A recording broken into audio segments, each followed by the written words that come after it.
అమ్మ పాఠాలకు స్వాగతం. ఈరోజు మనం తెలంగాణ 7వ తరగతి తెలుగు వాచకంలోని మొదటి పాఠం చదువు అనే పాఠం గురించి ఈ వీడియోలో మనం తెలుసుకుందాం. దీన్ని రచించిన కవి కొరవి గోపరాజు గారు. చదవండి, ఆలోచించండి, చెప్పండి అని ఒక తేటగీతి పద్యం ఒకటి ఇవ్వడం జరిగింది. ఈ తేటగీతి పద్యంలో ఏమని ఉందో మనం చూద్దాం. ఆటలాడు వేళయందు ఆడవలయు చదువుకొనతగు వేళ చదువవలయు అట్లు కాకున్న ఆరోగ్యమంతరించు తాన మేధస్సు బలహీన మౌను సుమ్ము. ఆటలాడు వేళయందు ఆడవలయు. ఎప్పుడు ఆడుకోవాలి? ఆటలాడుకునే సమయంలో ఆడుకోవాలి. ఆటలాడుకుంటే ఏం జరుగుతుంది? శరీరానికి మంచి వ్యాయామం వస్తుంది. అందుకని ఆరోగ్యంగా ఉండడానికి వీలు పడుతుంది. అందుకని ఆటలాడు వేళయందు ఆడవలెను. ఆట ఆడుకునే సమయంలో మనం ఆడుకోవాలి. చదువుకొనదగు వేళ చదువవలెను. చదువుకోవాల్సినటువంటి సమయంలో మనం చదువుకోవాలి. అంటే ఎప్పుడు చెప్పిన పాఠాలు అప్పుడే మనం నేర్చుకోవాలనమాట. అలా కాకపోతే ఆరోగ్యం అంతరించు. అలా కాకుండా మన ఇష్టం వచ్చినట్టుగా టీవీలు చూస్తూనో, ఇంకోరు ఆడుకోకుండానో, ఈ చదువుకోకుండానో మనం టైం పాస్ చేశామనుకోండి, దానివల్ల ఏమవుతుంది? టీవీలు అవన్నీ చూస్తుంటే కళ్ళు పాడవడం, శారీరకంగాను, మానసికంగాను కూడా మనం బలహీనమైపోతాం. దానివల్ల ఆరోగ్యం అంతరించు. మన ఆరోగ్యం కూడా చెడిపోతుంది. కావున మేధస్సు బలహీన మౌన సొమ్ము. ఆ చదువుకునే టైంలో చదువుకోకపోవడం, ఆడుకునే టైంలో ఆడుకోకపోవడం వలన మన యొక్క మైండు, తెలివి అన్నీ కూడా బలహీనమౌను సుమ్ము. బలహీనమైపోతుంది. అంటే మనకి మంచి ఉద్యోగం రాదు, అభివృద్ధి ఉండదు. మనం అందరిలోనూ కూడా చులకనైపోతాం అన్నమాట. పద్యానికి సంబంధించినటువంటి ప్రశ్నలు ఇక్కడ ఇచ్చారు. చూద్దాం. మొదటి ప్రశ్న, ఆటలు ఎందుకు ఆడుకోవాలి? ఎప్పుడు ఆడుకోవాలి? ఆటలు ఆడుకుంటే శరీరానికి మంచి వ్యాయామం, ఎక్సర్సైజ్ అవుతుంది. అలా వ్యాయామం చేయడం మూలంగా, రోజు ఆడుకోవడం మూలంగా ఆరోగ్యంగా ఉంటాం. ఇంకా పాఠశాలలో, స్కూల్లో కూడా ఆటల గురించి మనకి పీరియడ్స్‌ని మనకు కేటాయిస్తారు. అలాంటి సమయంలో అంటే ఆడుకోవడానికి మనకు కేటాయించినటువంటి ఆ పీరియడ్‌లో మనం, ఆ సమయంలో మనం ఆడుకోవాలి. అంటే సాయంకాలమే ఎక్కువగా ఆటలాడుకుందుకు మనకి సమయాన్ని కేటాయిస్తారు. అలాంటి సమయంలో మనం ఆడుకోవాలి. రెండో ప్రశ్న చూడండి. ఏ సమయంలో చదువుకోవాలి? ఎందుకు?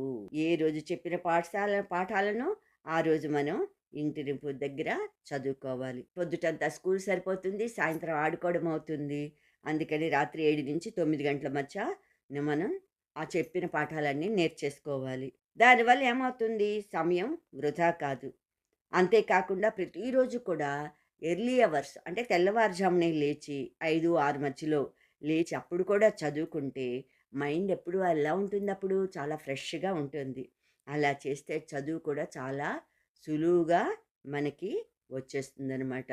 అందుకని మనం రాత్రి 7, 9 మధ్యలోనూ, అలాగే తెల్లవారుజామున 5, 6 మధ్యలోనూ చదువుకోవడం అనేది మంచిది. మూడో ప్రశ్న చూడండి. ఆటలాడకుండా టీవీ చూస్తూ కూర్చుంటే ఏమవుతుంది? మనం ఆటలాడకుండాను, టీవీ చూస్తూ కూర్చొని టైమ్ పాస్ చేసేస్తే శరీరానికి ఎక్సర్సైజ్ ఉంటుందా? ఉండదు. అంటే శరీరానికి వ్యాయామం లేకపోతే బాడీ తొందరగా మొద్దుబారిపోయినట్టుగా సోమరితనానికి అలవాటు పడిపోతుంది. ఆరోగ్యం దెబ్బతింటుంది. సమయం కూడా వేస్ట్ అయిపోతుంది. వృధా అయిపోతుంది గనక మనం ఏం చేయాలి? జీవితంలో ఎన్నో కష్టాల్ని, నష్టాల్ని అనుభవించాల్సి ఉంటుంది గనక మనిషి మానసికంగాను, శారీరకంగాను కూడా బలంగా ఉండాలనమాట. నాలుగో ప్రశ్న చూడండి. చదువు సరిగ్గా చదువుకోకుంటే ఏమవుతుంది? ఆ చదువుకునే సమయంలో మనం చదువుకోకపోతే, ఆ వయసులో మనం చదువుకోకపోతే మనకి జ్ఞానం వస్తుందా? సరైన జ్ఞానం రాదు. అలాగే జీవితంలో అభివృద్ధి చెందుతామా? సోమరిపోతుల్లా తయారవుతాం గానీ, జీవితంలో అభివృద్ధి అనేది మనకి దొరకదు. మంచి ఉద్యోగం వస్తుందా? చదువుకోని వాడికి ఉద్యోగం ఎవరిస్తారు? అందుకని మంచి ఉద్యోగము రాదు. మరి ఎవరైనా మనల్ని చూసి మనకెవరైనా రెస్పెక్ట్ ఇస్తారా? గౌరవిస్తారా? అంటే గౌరవం కూడా ఇవ్వరు. చదువుకోని వాడికి ఎవరిస్తారు గౌరవం? ఎవ్వరు గౌరవంగా మనని చూడరనమాట. అందుకని గౌరవ మర్యాదలు కూడా పోతాయి గనక మనం చదువుకుంటే మంచి ఉద్యోగం దొరుకుతుంది. సంఘంలో మంచి గౌరవం దొరుకుతుంది. మనకి జ్ఞానం కూడా లభిస్తుంది గనక తప్పనిసరిగా మనం చదువుకోవాలి. పాట నేపథ్యం, ఉద్దేశం. అంటే ఏ సమయంలో, ఏ సందర్భంలో దేని గురించి ఇవ్వడం జరిగింది అనేది చూద్దాం. ఒకప్పుడు ఉజ్జయిని అనే రాజ్యాన్ని పరిపాలించాడు విక్రమార్కుడు. అతని తర్వాత కాలంలో భోజరాజు అనే రాజు ఆ రాజ్యాన్ని పరిపాలించడానికి సిద్ధపడ్డాడు. అలా భోజరాజు విక్రమార్కుడి యొక్క ఆ సింహాసనాన్ని అధిష్ఠించాలి అనుకుంటే, విక్రమార్కుడి సింహాసనం 16 మెట్ల పైన ఉండేది.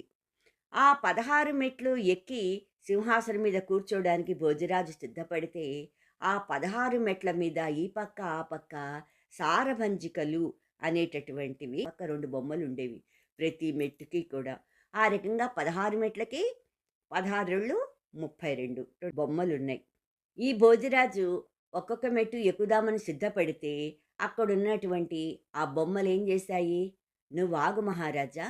మా విక్రమార్కుడు ఎంత గొప్పవాడో నీకు తెలుసా?" అంటూ విక్రమార్కుడి యొక్క గొప్పతనాన్ని అవి కథలుగా వినిపిస్తూ ఉండేవి. ఆ సాలభంజికలు ఒక్కొక్క మెట్టు దగ్గర కూడా. అవి విన్న తర్వాత, ఆ గొప్పతనం తెలుసుకున్న తర్వాతే మెట్టెక్కాల్సొచ్చేదనమాట. ఆ రకంగా భోజరాజు విక్రమార్కుడి యొక్క కథలన్నీ కూడా చాలా విన్నాడు. ఆ కథల్లో కమలాకరుడి కథ కూడా ఒకటుంది. కమలాకరుడు అనే అతనికి చదువంటే ఇష్టం ఉండేది కాదు. దాని మీద ఇంట్రెస్ట్ లేదనమాట. ఆయన తండ్రి ఎవరు? త్రివిక్రముడు. ఆయన చదువు యొక్క గొప్పతనాన్ని తెలియజేస్తూ కొడుకుని కేకలు పెట్టాడు. అంటే మందలించాడు. అతను ఏ విధంగా కొడుకుని మందలించాడు? అలాగే ఆ మందలింపుకి ఆ కొడుకు ఏ విధంగా మనసు మారి అతను ఏ విధంగా మంచివాడయ్యాడు అనేది ఈ పాఠం ద్వారా మనం తెలుసుకోవచ్చు. అంటే దీంట్లో చదువు యొక్క గొప్పతనాన్ని, చదువు యొక్క అవసరాన్ని, గొప్పతనాన్ని తెలియజేయడమే మన పాఠ్యభాగం యొక్క ఉద్దేశం. ఏ సమయంలో ఈ కథ గురించి మనం తెలుసుకోవడం జరిగింది? దాని ఉద్దేశం ఏమిటి అంటే, భోజరాజు విక్రమార్కుడి యొక్క సింహాసనం మీద కూర్చునే ముందర ఆ మెట్లెక్కుతుంటే ఆ సాలవంజికలు ఆ భోజరాజును ఆపి విక్రమార్కుడి యొక్క గొప్పతనాన్ని చెప్పడం అనేది నేపథ్యం. ఉద్దేశం ఏంటి? దీంట్లో అవి చెప్పిన కథల్లో చదువు యొక్క గొప్పతనాన్ని తెలియజేయడమే ఈ పాఠం యొక్క ఉద్దేశం అన్నమాట. ఇంకా పాఠ్యభాగ వివరాల్లోకొచ్చినట్టయితే, ఈ పాఠం కథా కావ్యం ప్రక్రియకు చెందినది. కథా కావ్య ప్రక్రియ అంటే ఏమిటిది? దేనికి సంబంధించింది? ఏ పద్ధతిలో రాస్తారు ఈ పాఠము? అంటే కథలన్నిటినీ కలిపి ఈ సాలభంజికలు చెప్పినటువంటి కథలు ఏవైతే ఉన్నాయో, ఆ కథలన్నింటినీ కూడా ఒక కావ్య రూపం చేశారు. అందుకే కథా కావ్యం. కథా కావ్య ప్రక్రియకు సంబంధించింది. అంటే వివిధ కథలు, రకరకాల కథలన్నిటినీ కలిపి ఒక కథా కావ్యంగా తయారు చేయడం జరిగింది. దీనిలో వస్తువు ఇంపార్టెంట్. అంటే చెప్పదలుచుకున్న విషయం ఇంపార్టెంటు. అది ఎలా ఉండాలి? రమణీయంగా ఉండాలి. అంటే ఆ కథ చెప్పే విధానం ఎలా ఉండాలి అంటే, చాలా అందంగా ఆకట్టుకునేటట్టుగా ఉండాలి. అలా ఉండే కావ్యమే కథా కావ్యము అంటారు. ఈ కావ్యాలు ఏం చేస్తున్నాయి కథా కావ్యాలు? నీతిని బోధిస్తున్నాయి. అలాగే వ్యవహార దక్షతను, కార్యకుశలతను, ఉత్తమ గుణాలను పెంపొందిస్తూ ఉంటాయి దీంట్లో ఉండేటటువంటి కథలు. ఇవన్నీ ఏం చేస్తున్నాయి? మనం ఏ రకంగా మేనేజ్ చేసుకోవచ్చు? ఏ రకంగా స్కిల్స్ మనం మన పనికి సాధించాలంటే ఎటువంటి స్కిల్స్‌ని మనం అనుసరించొచ్చు? ఇలాంటివన్నీ కూడా దీంట్లో చెప్పడం జరుగుతాయి కథల ద్వారా. దీన్ని రచించినటువంటి కవి ఎవరు? కొరవి గోపరాజు గారు. ఆయన రాసినటువంటి 'సింహాసన ద్వాత్రింశిక' అనేటటువంటి కథా కావ్యంలో చతుర్థాశ్వాసంలోనిది ఈ కథ. 4వ ఆశ్వాసంలోంచి తీసుకోబడింది మన యొక్క పాఠ్యభాగం. భోజరాజుకి 9వ సాలభంజిక ఈ కథని చెప్పింది. ఆ విక్రమార్కుడి సింహాసనాన్ని ఎక్కడం గురించి ఈయన మెట్లెక్కుతుంటే 9వ సాలభంజిక, 9వ బొమ్మ చెప్పిందట భోజరాజుకి ఈ కథ. ఈయన రాసినటువంటి రచన పేరేమిటి? గోపరాజు గారు రచించినటువంటి రచన పేరు 'సింహాసన ద్వాత్రింశిక' అంటే సింహాసనానికి సంబంధించినటువంటి 32 బొమ్మల కథ అన్నమాట ఇది. దాంట్లో 4వ భాగంలోంచి తీసుకోబడింది మన యొక్క పాఠ్యభాగం. దీన్ని రచించినటువంటి కవి ఇక్కడ చిత్రంలో ఇచ్చారు. 15వ శతాబ్దానికి చెందినటువంటి కొరవి గోపరాజు గారు. ఈయన యొక్క తల్లిదండ్రులు ఎవరు అంటే గోపరాజు గారి తండ్రి కసవరాజు, తల్లి పేరు కామాంబిక. నిజామాబాద్ జిల్లాలో ఉన్నటువంటి భీమ్గల్ ప్రాంతానికి చెందినటువంటి వారు కొరవి గోపరాజు గారు. రాణా మల్లన్న అనేవారు పల్లికొండ సంస్థానానికి అధిపతిగా రాజుగా ఉండేవారు. ఆ మహారాజు యొక్క మల్లన మహారాజు యొక్క సంస్థానంలో ఈయన ఆస్థాన పండితుడిగా పనిచేశారు కొరవి గోపరాజు గారు. ఈయన సాహిత్యంతో పాటు రాజనీతి, ఛందస్సు, యోగం, జ్యోతిష్యం ఇలాంటి శాస్త్రాలన్నిటిలోనూ కూడా ప్రావీణ్యతని సంపాదించారు. అందరికీ బాగా చక్కగా అర్థమయ్యే రీతిలో రకరకాల కథలు చెప్పడం ఈయన యొక్క ఉన్నటువంటి స్పెషాలిటీ, ప్రత్యేకత అన్నమాట. ప్రవేశికలకు వచ్చినట్టయితే చదువు అనేది ఏం చేస్తోంది? మనిషిలో ఉన్నటువంటి ఆ వివేకాన్ని మేల్కొల్పుతుంది. అంటే అతనిలో ఉండేటటువంటి జ్ఞానాన్ని మేల్కొల్పి విజ్ఞానవంతుడిని చేస్తుంది. ఈ విజ్ఞానం వల్ల ఏమవుతుంది? చదువుకోవడం వల్ల వినయం లభిస్తుంది. ఇతరులకు ఉపకారం చెయ్యాలనే బుద్ధి కలుగుతుంది.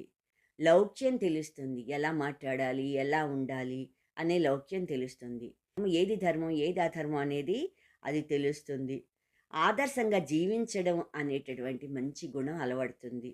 అలాంటి మంచి మంచి గుణాలన్నీ కూడా ఈ చదువుకోవడం మూలంగా మనకి లభిస్తాయి.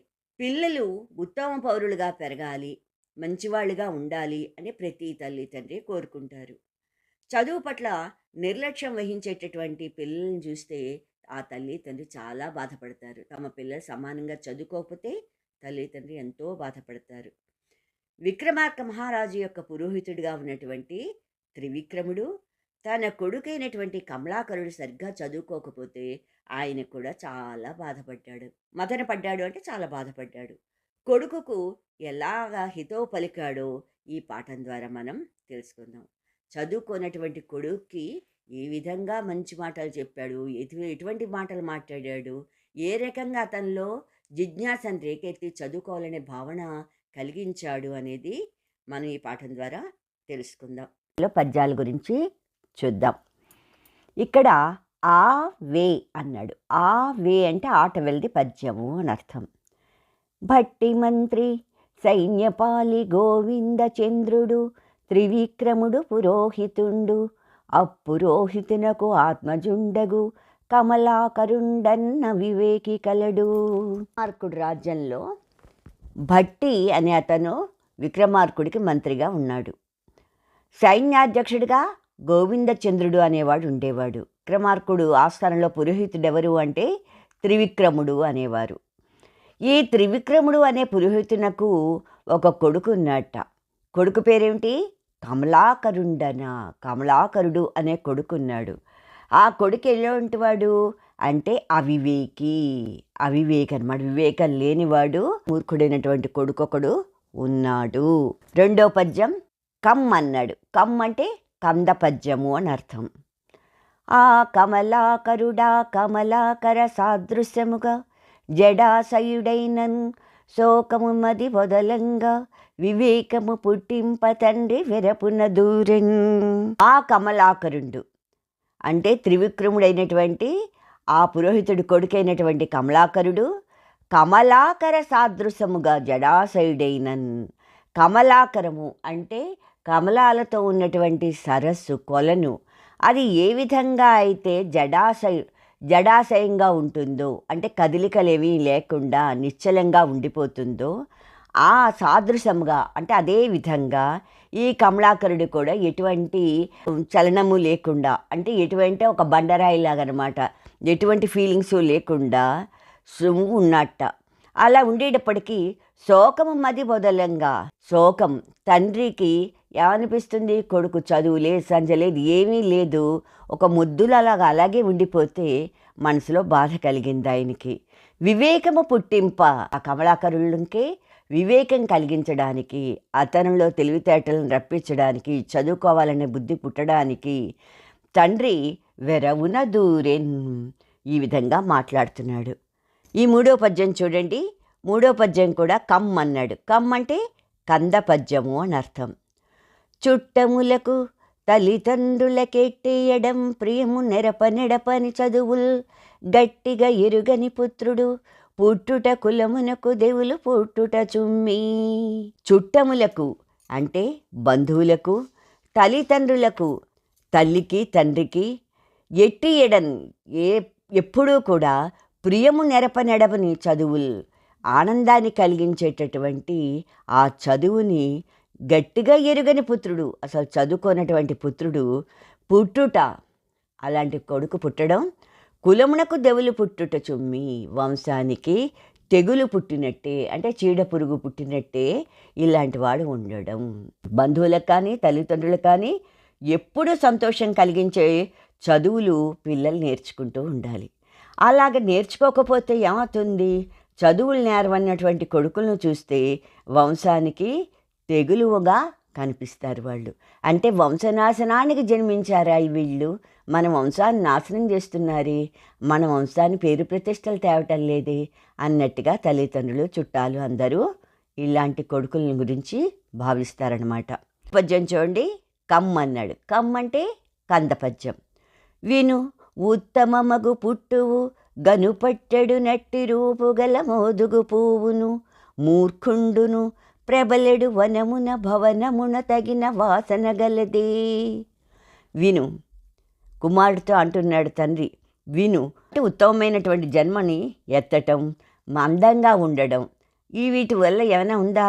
మోదుగు పువ్వును మూర్ఖుండును ప్రబలెడు వనమున పవనమున. మోదుగు పువ్వు కూడా చాలా చూడ్డానికి చాలా అందంగా కనిపిస్తుంది. మోదుగు పువ్వు అంటే మొగలి పువ్వు. మొగలి పువ్వు కూడా చూడ్డానికి అందంగానే కనిపిస్తుంది. అలాగే పువ్వు జన్మే ఎత్తింది, మంచి జన్మే ఎత్తింది. వనమున వనంలో ఉంటుంది, వాసన ఉండదు ఆ పువ్వుకి. అలాంటప్పుడు దానికి విలువ ఉందా? విలువ ఉండదు. అలాగే మంచి జన్మ ఎత్తాడు, మంచి కుటుంబంలో పుట్టాడు, పుట్టి చాలా అందంగా ఉన్నాడు పిల్లాడు. కానీ ఎలా ఉంటున్నాడు అతను? మూర్ఖుడులాగా ఆ భవనంలో ఉంటున్నాడు. ఆ ఇంట్లో మూర్ఖుడు మాదిరిగానే ప్రవర్తిస్తూ మూర్ఖుడిలాగే ఉన్నాడు. అలాంటి వాడి మూలంగా ఏమైనా ఉపయోగం ఉందా? అంటే చక్కని రూపం ఉన్నా కూడా మొగలి పువ్వు సువాసనల్ని వెదజల్లలేదు.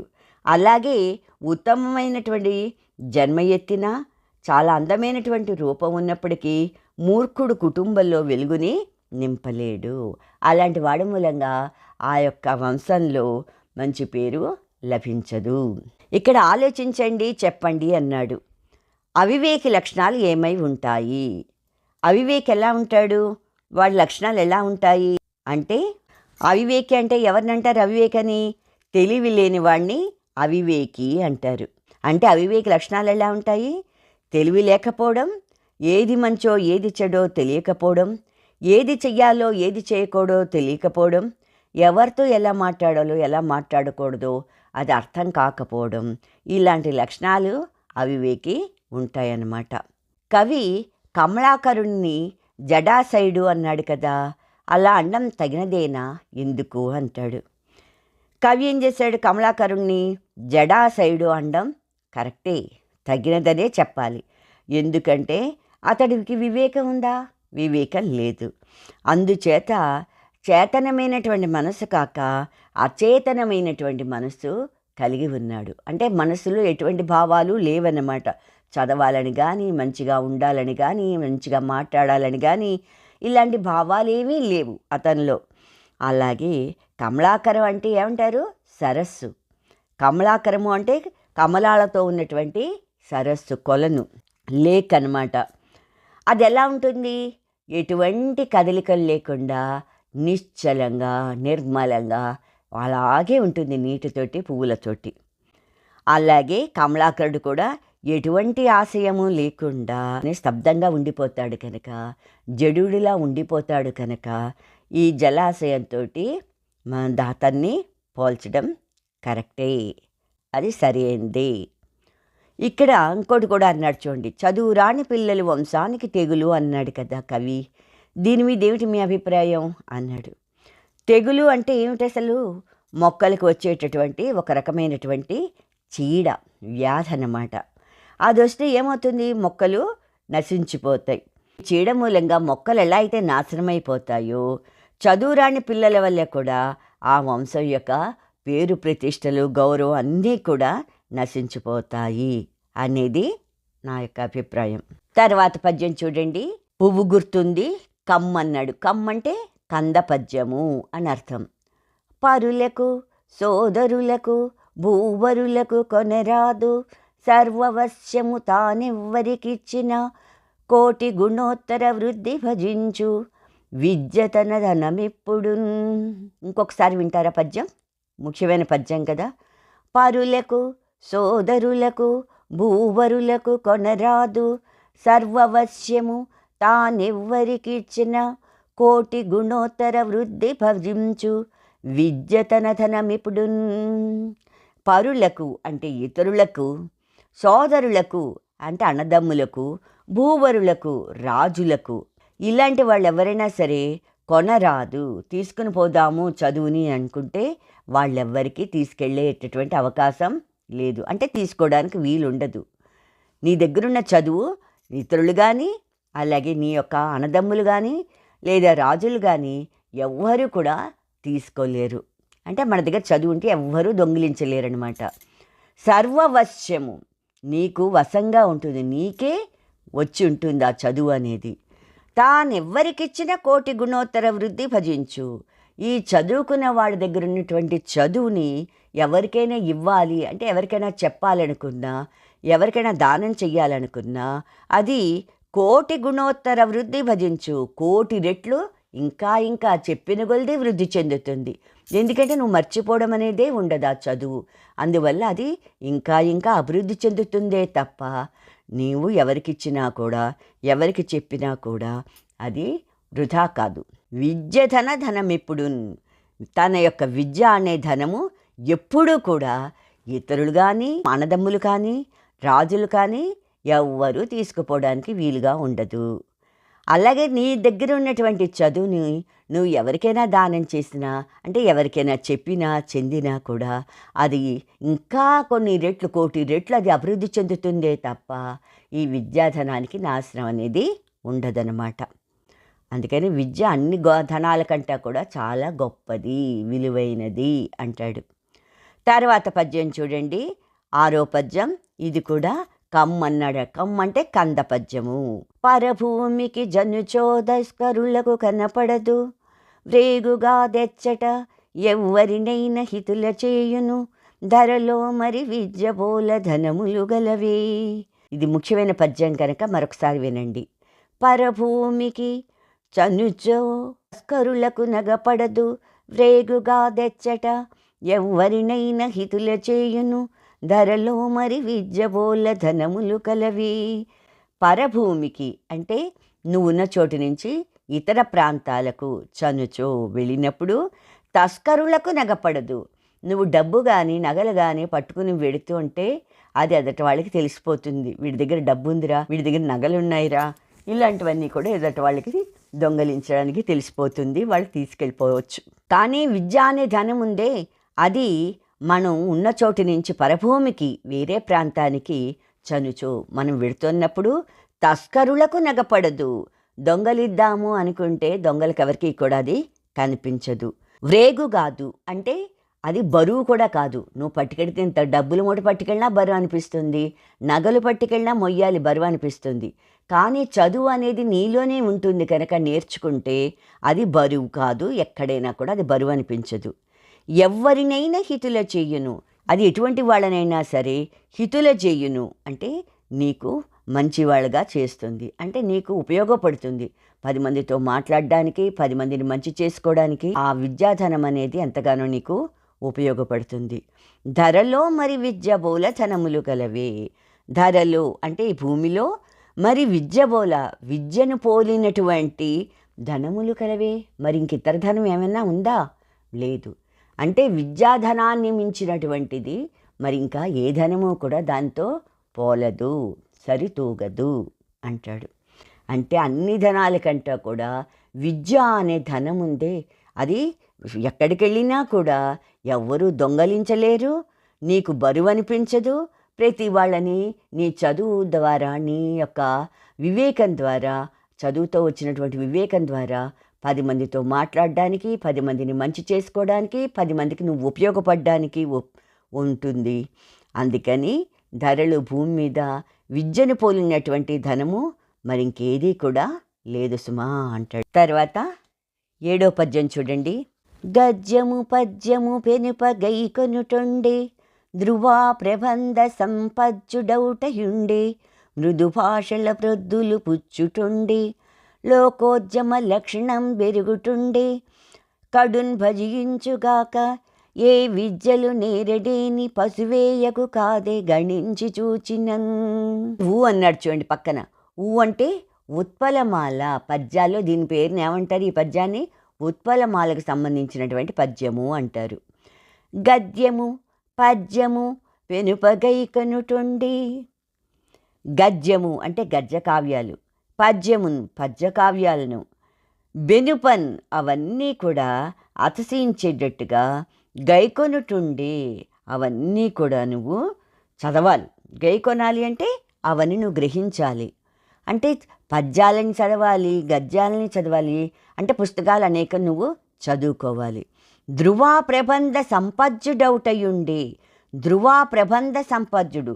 ధ్రువా ప్రబంధము అంటే ఏమిటక్కడ? అంటే సంగీతం, సాహిత్య జ్ఞానం ఇవన్నిటిలోనూ కూడా పొందాలి. మృదు భాషల ప్రొద్దులు పుచ్చుటుండి. మంచి మాటలతోటి నువ్వు రోజు గడుపుతూ ఉండాలి. లోకోద్యమ లక్షణం పెరుగుతుండి. లోకంలో గురించి ఎలా బతకాలి, ఏం చెయ్యాలి, ఎలా ఉంటుంది ప్రపంచం అనే విషయాన్ని నువ్వు తెలుసుకోవాలి. కడున్ భజించుగాక. ఇవన్నీ కూడా నువ్వు తెలుసుకున్నట్టయితే ఏ విద్యలు నేరడేని. ఇలాంటివన్నీ ఏ విద్యలు కూడా తెలుసుకున్నటువంటి అలాంటి మూర్ఖుడు ఉన్నాడే, అలాంటి వాడు పశువేయగుగాదే. ఇంకా మనిషికి పశువుకి తేడా ఉందా? పశువు కూడా తింటుంది, ఎప్పుడు కావాలంటే అప్పుడు తింటుంది, ఎప్పుడు కావాలంటే అప్పుడు పడుకుంటుంది, ఎలా కావాలంటే అలా ఉంటుంది పశువు. మరి మనిషి ఇవన్నీ నేర్చుకోగలిగినటువంటి శక్తి ఉన్న మనిషి అలాంటివన్నీ తెలుసుకుని జ్ఞానవంతుడు అవడం మానేసి ఏమీ పట్టించుకోకుండా ఉంటే అలాంటి వాడు పశువేయగుగాదే. మనిషికి పశువుకి ఇంకప్పుడు తేడా ఉందా? గణించి చూచినన్. నువ్వు ఆలోచించుడు, గణించి చూడు, లెక్కపెట్టి చూడు. అదేం చేస్తుందో నువ్వు అదే చేస్తున్నావు. తింటున్నావు అది కూడా కాసేపు రెస్ట్గా ఉంటుంది, నువ్వు రెస్ట్గా ఉంటావు. అది ఇష్టం వచ్చినట్టు తిరుగుతుంది, నువ్వు ఇష్టం వచ్చినట్టు తిరుగుతున్నావు. అంతే తప్ప దానికి చదువు జ్ఞానం అనేది ఉండదు పశువులకి. కానీ నువ్వు కూడా ఏది చదవకుండా పట్టించుకోకుండా జ్ఞానవంతుడు కాకపోతే నీకు పశువుకి తేడా అనేది లేదు సుమా అంటాడు. ఇక్కడ చూసారా, తండ్రి కొడుకుని మందలిస్తున్నాడు. తండ్రి అయినటువంటి త్రివిక్రముడు కమలాకరుణ్ణి మందలిస్తున్నాడు అన్నమాట. ఇక్కడ కూడా ఆలోచించండి, చెప్పండి అన్నాడు. తాను నేర్చిన చదువు ఇతరులకు పంచితే 1,000,000 రెట్లు పెరుగుతుంది. దీన్ని ఎలా సమర్థిస్తారు అన్నాడు. ఒక దీపం ఉన్నట్టయితే ఆ దీపం మూలంగా ఏమవుతుంది?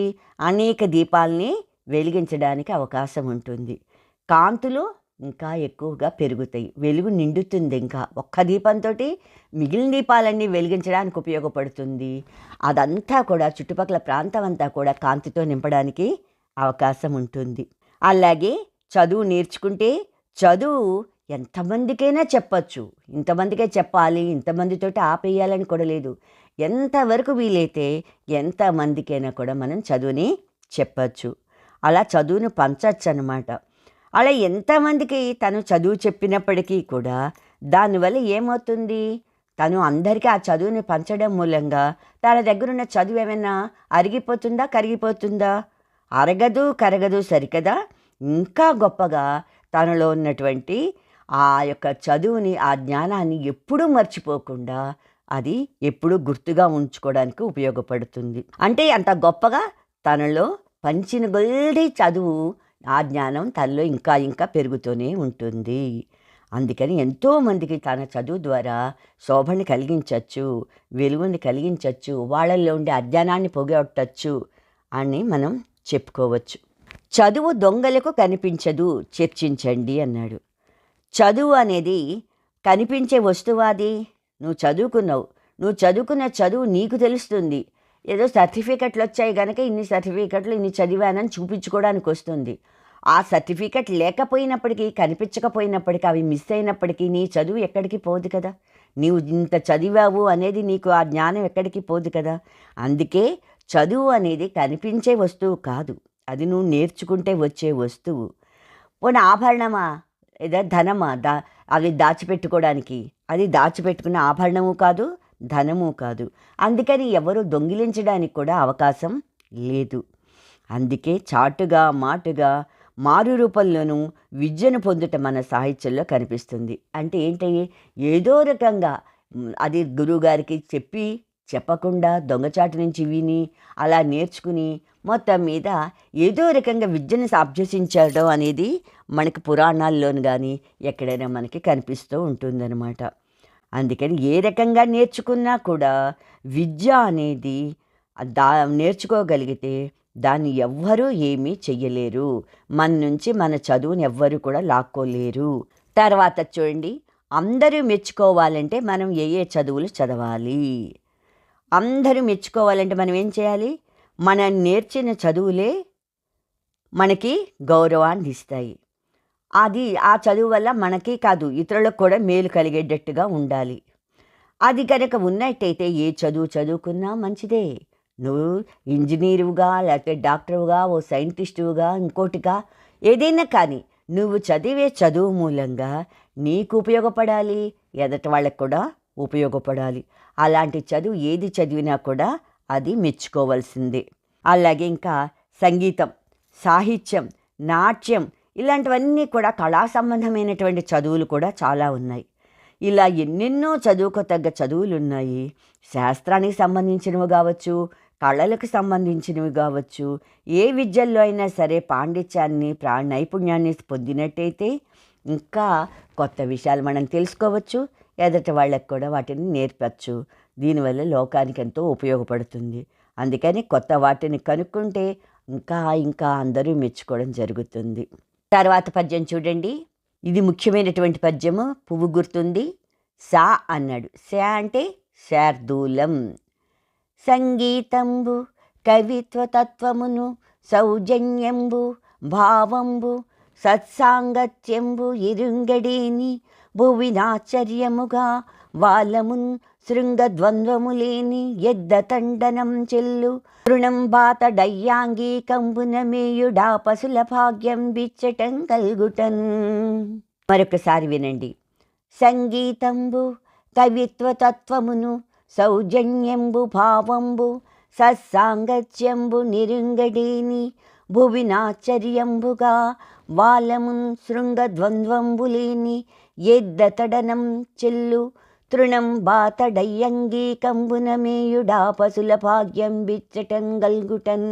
సంగీతంబు అంటే సంగీతాన్ని, కవిత్వ తత్వమును అంటే కవిత్వంలో ఉండేటటువంటి ఆ యొక్క సారాన్ని, సౌజన్యంబు మంచితనాన్ని, భావంబు అంటే మంచి మనసు, సత్సాంగత్యంబు మంచివారితో సజ్జనులతో సహవాసం, స్నేహం, ఎరుంగడేని అవి చేయలేనటువంటి, వాటి గురించి తెలుసుకోలేనటువంటి, అవన్నీ ఏం తెలియకపోతే భువిని ఈ భూమి మీద ఆశ్చర్యముగా ఆశ్చర్యపడేటట్టుగా వాలమున్ శృంగద్వంద్వము లేని, వాలం అంటే తోక, శృంగద్వంద్వము, ద్వంద్వము అంటే రెండు, శృంగము అంటే కొమ్ములు, రెండు కొమ్ములు లేని ఎద్దతండనం చెల్లు.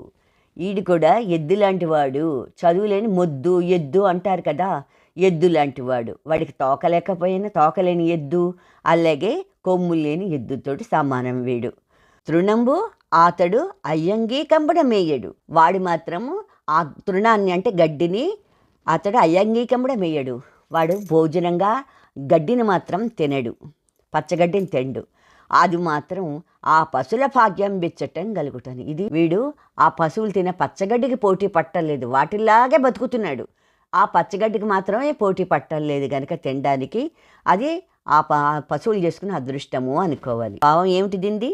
సంగీతం, కవిత్వసారం, మంచితనం, మనసులో ఉన్నటువంటి భావం, సజ్జనులతోటి మంచివాళ్ళతో స్నేహం చేయడం, వీటన్నింటిని ఏమీ చేయటం లేదు వాడు. అలాంటి చెయ్యని వాడిని ఏమంటారు?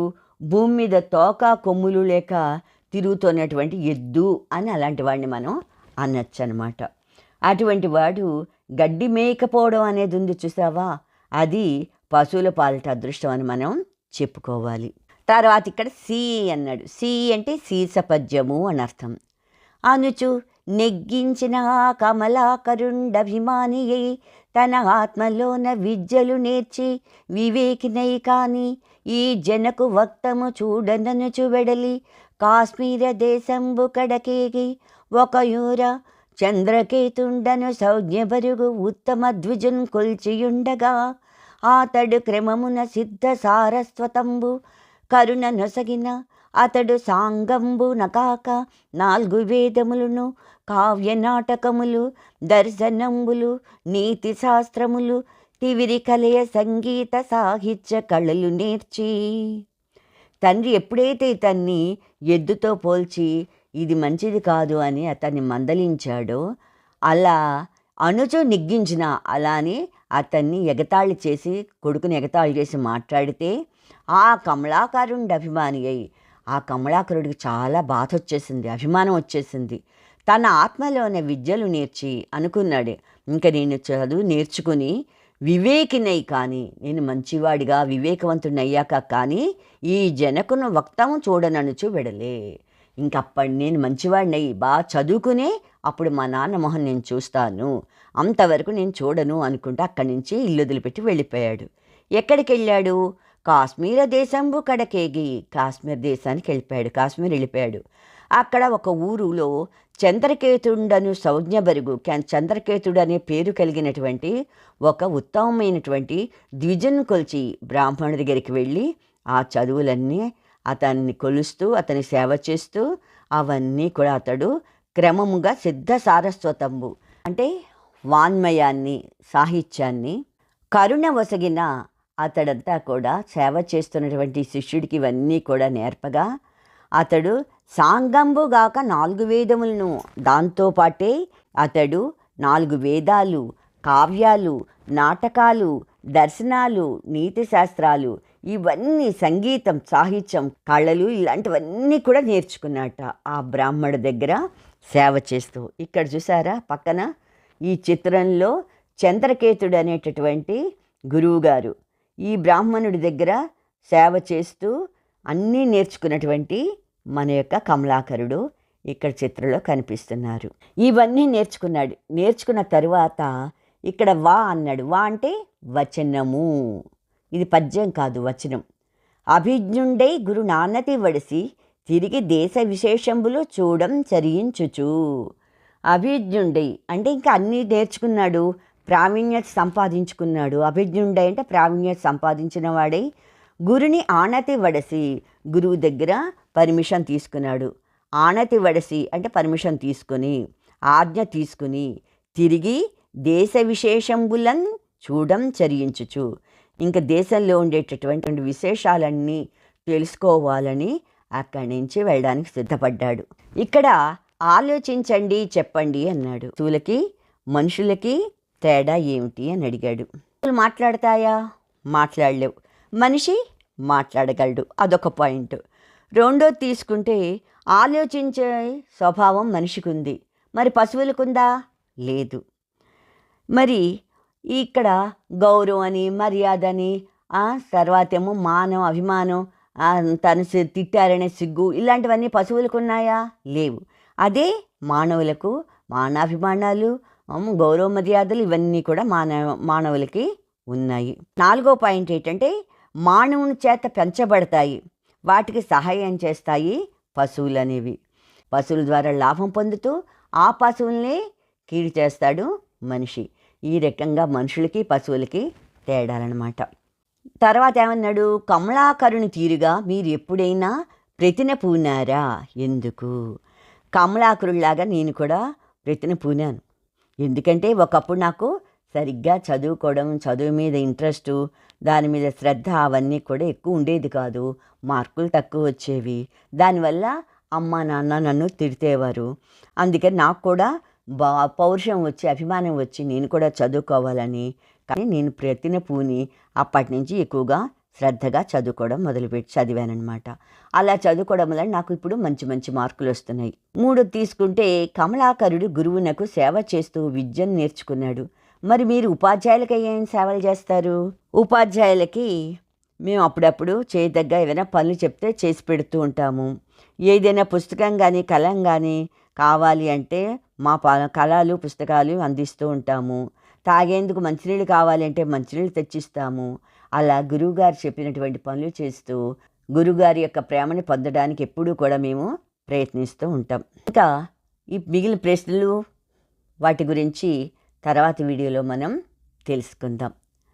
మీకు ఈ పాఠం గనక నచ్చినట్టయితే లైక్ బటన్ని క్లిక్ చేయండి. మీ అభిప్రాయాలు, సూచనలు కామెంట్ బాక్స్లో పొందుపరచండి. మీకు నచ్చినట్టయితే ఈ వీడియో గురించి మీ స్నేహితులకు కూడా తెలియచేయండి. Thank you.